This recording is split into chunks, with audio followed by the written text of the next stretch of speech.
Let us consider a supreme being, God, who exists always, is responsible for creating reality, is omniscient, and good beyond measure. One question is, what drives this supreme being to be so supremely good? Another question is, how does he know what is good? We will consider these questions and a few others along the way and see how close we can come to answers. If God knows the outcome of every action that will ever occur, he can come up with rules that maximize the outcome of the good in the universe.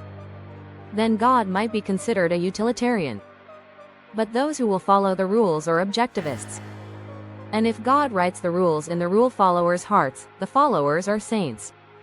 In any case, God must present man with a summary of the optimized and condensed moral law, say by way of a few moral dictums.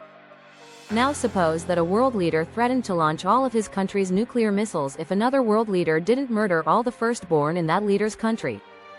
That might be such a devastating event to the earth that God must direct his moral dictums toward avoiding the negative consequences of this one event, for example, by eliminating the dictum against murder. Or God could choose to perform a miracle and destroy the missiles in flight. In either case, the point is, a handful of significant negative events could conceivably sway the entire import of the true moral law. However, if God chooses to intervene, why would he not choose to always intervene?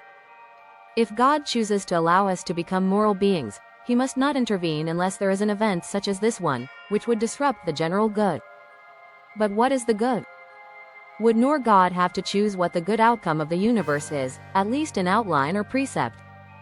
So, would the good not reflect something of the basic character of God, i.e., the good might not be entirely the objective truth.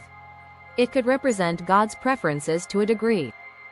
And the good need not be the limiting of suffering. It might be growth in moral understanding because possibly there may really be some large-scale moral truths. We suggest this possibility because it seems to fit the fact that man is not shielded from suffering entirely. But what we have said thus far leads us to conclude that perhaps God does not choose the particular moral laws, but the entities in the universe and their configuration determine the true moral laws. But is God necessarily like a great mathematician or philosopher who, knowing the end from the beginning, could be a student of the results and able to discern the true moral laws, just as Euler and Cauchy discerned the rules for complex variables?